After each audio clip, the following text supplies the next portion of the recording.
বিহার বাংলা সমীকরণে নতুন ইঙ্গিত, বিহার সীমাঞ্চলে মিমের দাপট কি বাংলায় আইএসএফ এর উত্থানের ইশারা? বিহারে মিমের দাপট ও বাংলায় আইএসএফ উল্কার গতিতে উত্থানে চিন্তার ভাঁজ তৃণমূলের কপালে।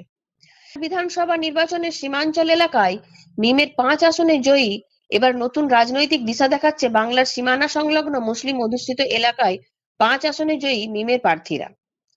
জকিহাট, কোচাধামান, আমৌর, বাহাদুরগঞ্জ ও বৈশী সবকটাই মুসলিম অধ্যুষিত গুরুত্বপূর্ণ এলাকা। জকিহাটে মিম প্রার্থী মোর্শেদ আলম 28,000-এর বেশি ব্যবধানে জয়ী হন।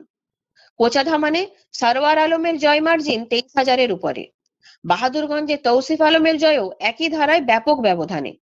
বৈশীতেও গুলাম সরোয়ার 27,000-এর বেশি ভোটে জয়ী পান। সবচেয়ে নজরকাড়া ফল আমৌরে মিম নেতা আখতারুল ইমাম 1 লক্ষেরও বেশি ভোট পেয়ে বিরোধীদের তুলনায় প্রায় 39,000 ভোটে এগিয়ে থেকে জয় নিশ্চিত করেন। বিহারের নির্বাচনের ফলাফলে আইমিমের ভোট কাঠামো তৈরির ক্ষমতা যেমন স্পষ্ট হয়েছে, ঠিক তেমনি বাংলায় একই জনসংখ্যাগত ভিত্তিতে আইএসএফ কে ঘিরে প্রত্যাশা বাড়ছে। রাজনৈতিক পর্যবেক্ষকরা মনে করছেন, বিহারে সংখ্যালঘু ভোট মিমের দিকে যে প্রবল ঝুঁকেছে, সেই ধারায় পশ্চিমবঙ্গে আইএসএফ এর পক্ষে অনুকূল পরিবেশ তৈরি করতে পারে। তার ইঙ্গিত রাজ্যে বিহার ভোটের আগে থেকেই পাওয়া যাচ্ছিল।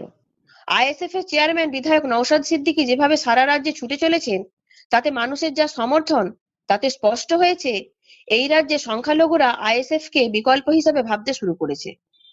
গ্রামে, মফস্বলে আইএসএফ এর ধারাবাহিক মাঠ পর্যায়ের পরিস্থিতি, যুব ও সংখ্যালঘু ভোটে ক্রমবর্ধমান প্রভাব, সব মিলিয়ে দলের শক্তি বাড়ার ইঙ্গিত মিলছে। এই অবস্থায় স্বাভাবিকভাবেই চাপ বাড়ছে তৃণমূল কংগ্রেসের উপর। দীর্ঘদিন বাংলায় সংখ্যালঘু ভোট ব্যাংকের বড় অংশ তৃণমূলের ছিল, কিন্তু বিহারের ঘটনার পর রাজনৈতিক মহলের প্রশ্ন, বাংলায় কি সেই একচ্ছত্র অবস্থান আর আগের মতো থাকবে?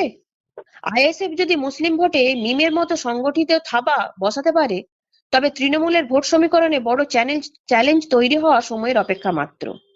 সুতরাং বিহারের সীমাঞ্চলে মিমের সাফল্য শুধু সেখানেই নয়, তার প্রতিফলন দেখা যেতে পারে পশ্চিমবঙ্গেও।